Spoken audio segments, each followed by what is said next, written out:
Halo adik-adik, bertemu kembali dengan Bu Tias pada video pembelajaran.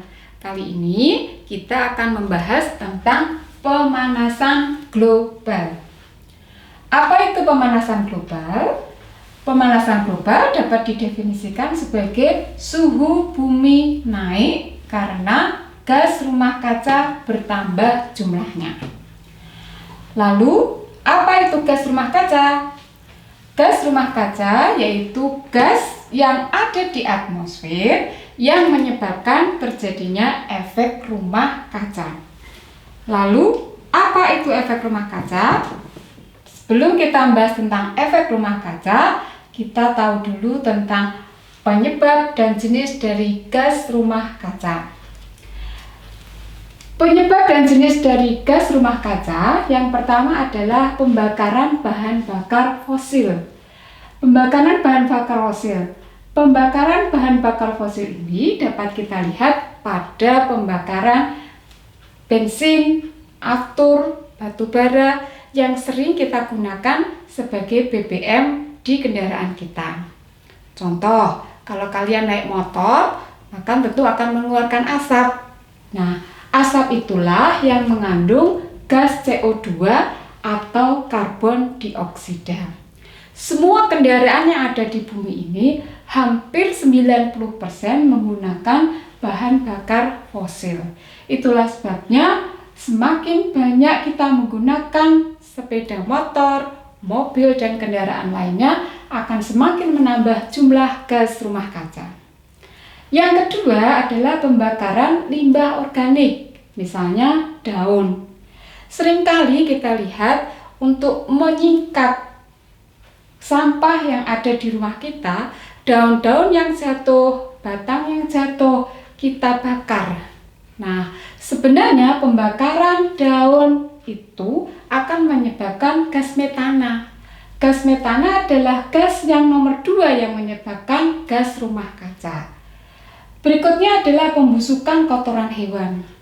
Sebaiknya kotoran hewan itu diolah untuk menjadi komposter. Namun yang terjadi, dibiarkan saja membusuk di jalan atau bahkan di sawah dibiarkan tanpa diolah dengan baik. Padahal kotoran hewan itu akan menyebabkan gas metana. Yang ketiga adalah limbah udara pabrik manufaktur. Limbah pabrik manufaktur atau yang kita kenal dengan pabrik plastik dan sebagainya akan menyebabkan gas hidrofluorokarbon. Seperti yang kalian tahu bahwa plastik sangat sulit diurai oleh tanah maupun bumi. Apalagi kalau plastik itu masuk ke dalam tubuh kita, akan menyebabkan ribuan tahun untuk mengolah plastik itu menjadi terurai.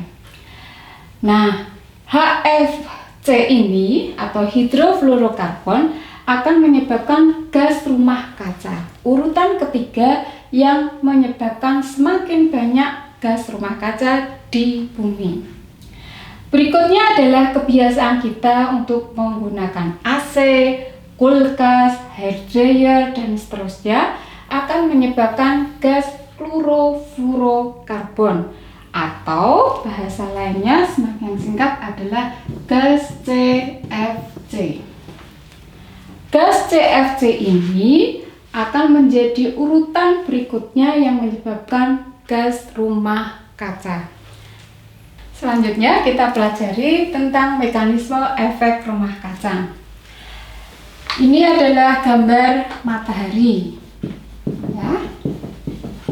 Nah, sinar matahari masuk ke bumi. Ini adalah bumi di mana ada orang-orang yang menggunakan kegiatan yang Bu Tias tadi sebutkan sehingga menghasilkan gas CO2, gas CFC, gas HFC, CH4 yang semuanya adalah termasuk gas rumah kaca.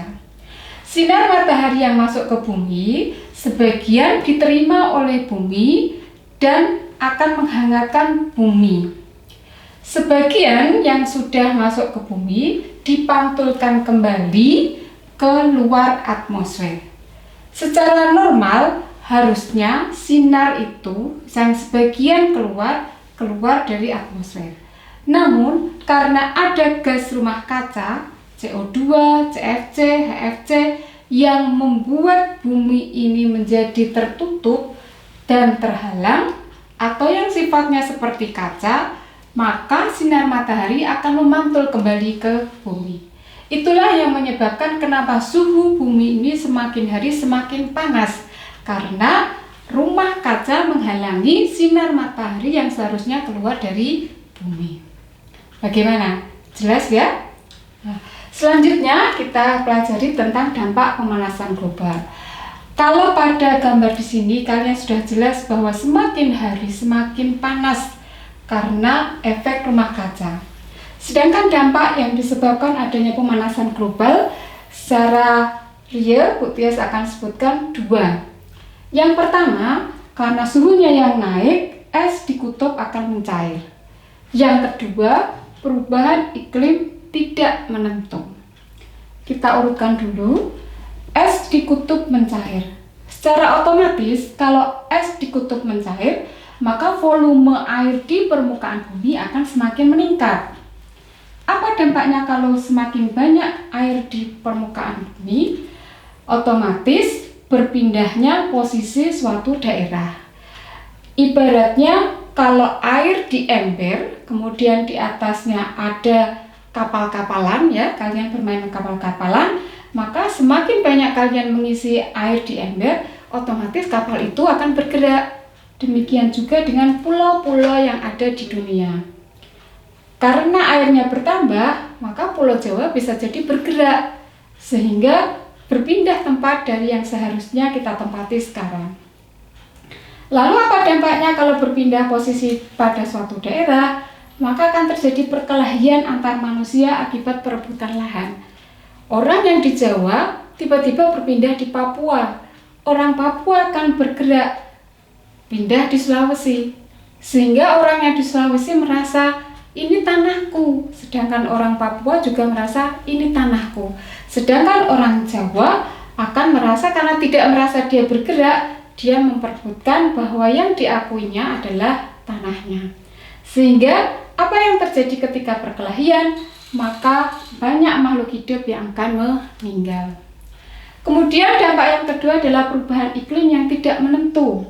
Akan mengakibatkan yang pertama gagal panen tanaman, karena yang awalnya bulan Februari sudah penghujan, ternyata masih tetap kemarau, sehingga tanaman yang seharusnya sudah panen atau berbuah menjadi tidak berbuah, bahkan akan menyebabkan terjadinya kematian pada tanaman. Selanjutnya, banyak juga akan terjadi penyakit yang aneh dan baru. Sama seperti yang kita ketahui sekarang, banyak penyakit, misalnya virus flu burung dan sebagainya. Banyaknya penyakit yang aneh dan baru ini tentu saja akan menyebabkan makhluk hidup banyak yang meninggal.